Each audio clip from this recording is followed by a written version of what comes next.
Look, I realize, and we've talked about it extensively on this program, the wasteful spending, hundreds of millions of dollars in foreign aid to countries that I'm not really sure are our allies, maybe in name only.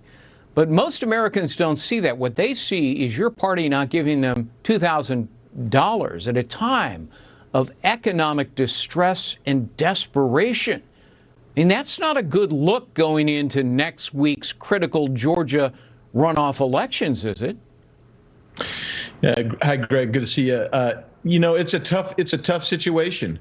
And I would just say, when we start looking at the $2,000 or the $460 billion, we see that there are a lot of people that are hurting. And largely they're hurting because of the state and local government lockdowns and mandates that have come in, not from the federal government, but from the local government. But Greg, don't make any mistake. All of this stuff kind of got linked together. Everything from the omnibus spending bill, which you include this new money, and it is the biggest spending package in the history of this country, which means it's the biggest in the history of the world. Mm-hmm. And it wasn't even a clean package yesterday. It made things retroactive, so you can go back and get claims if you didn't qualify before. And why do you need that? It's because they expanded the pool of people who could get this. Before it was qualified children, and now they changed it to include all dependents.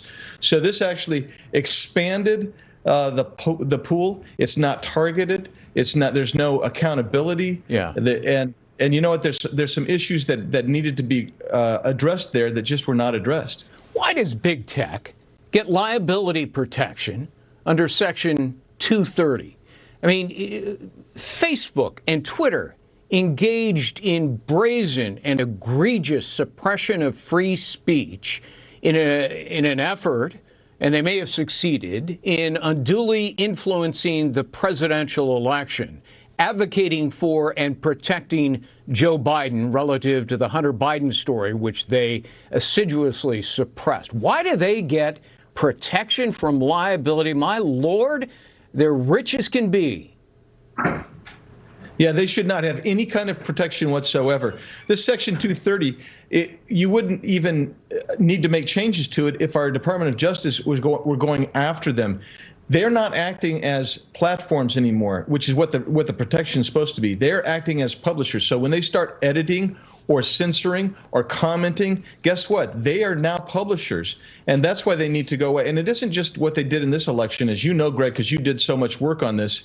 It's what they did to undermine President Trump for the last 4 years. And from campaign to today, they've tried to delegitimize him. They should not get that protection.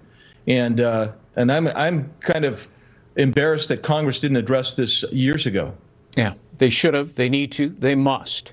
Speaking of Hunter Biden, there are at least 3 investigations, criminal investigations going on, one in Delaware, one in Pennsylvania, one in Washington, beyond tax evasion, by the way, which is a crime, although Hunter Biden tries to peddle his, I'll just repay the taxes I owe. No, tax evasion is a crime. But also fraud, conspiracy, securities fraud, money laundering, maybe even RICO violations, racketeering. Federal regulations, as you know, Congressman, demand the appointment of a special counsel when there's a conflict of interest. Aren't there 3 conflicts of interest here? Joe Biden's own Justice Department investigating his son. Joe Biden may be implicated. At the very least, he is a witness. And finally, it appears that the Department of Justice for 2 long years covered this up. That's 3 conflict of interest, isn't it? No, you're exactly right. And that's why I've been advocating since October for a special counsel to be appointed with a number of my colleagues.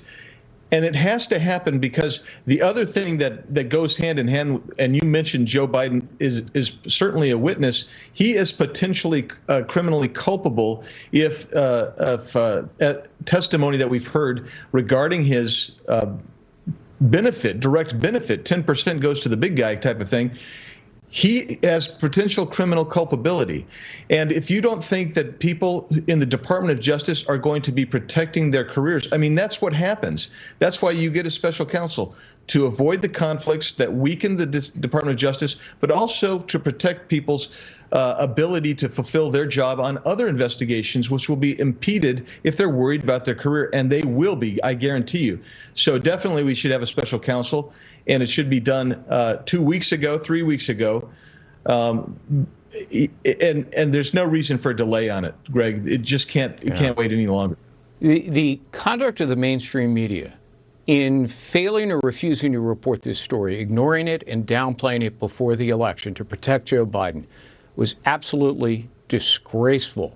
Wouldn't you agree? I mean, there was growing evidence, hard evidence, of corruption, influence peddling by Hunter Biden, selling access to foreign businesses and governments, access to his powerful father. Would you agree that the media, the mainstream media, has lost all credibility? Yeah, there wasn't much credibility left for so many other reasons, for sure, Greg, but they've just thrown it all away.